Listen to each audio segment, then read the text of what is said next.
parimi i Krishtit qëndron pikërisht në një këtë gjë. Në kjo se ti je i pastër në brendësinë tënde, një ajo pastërti ka me reflektu edhe për jashta.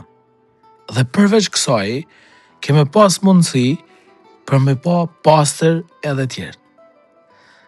Sa ma shumë ta lash gotën në brendësi, për brenda saj, t'ja heqesh pisllëqet e shumë gjëra tjera, keme pas shumë të lehtë me pastru edhe për jashta.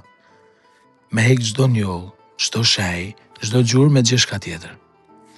Krishtit nuk i intereson çështja sipërfaqësive, nuk i intereson çështja e dukjeve. Krishtit nuk i intereson me kënë të mirë në syt njerëzve. Me ba gjana të cilat thjesht na bën mu shfaq si persona të mirë, por ama për mrena nuk e dim se ç'a kena. As Zoti se din se ç'a kena.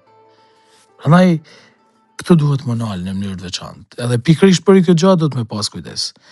Nuk mundesh me jetu një jetë në dashninë e Zotit e atëherë mandena me basi fetar i madh e mandej me sha tjerët, mos me lanë gja pa thonë për ta, me urry, mos me falë, me majtë mlefe shumë aspekte tjera.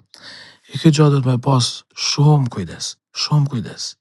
Se nuk mundesh me shku në mesh ditë dile e mandena me ushqy me mlef në i dikuj, me urry dikën, sepse kështu sa dush fetar diftohesh, por veprimi jot ndaj tjerëve defton se nuk ke as pak fe në mbrëndësi. Ndryshimi vjen prej mbrëndësisë, thot Krishti. Ky është parimi i mrekullueshëm i tij.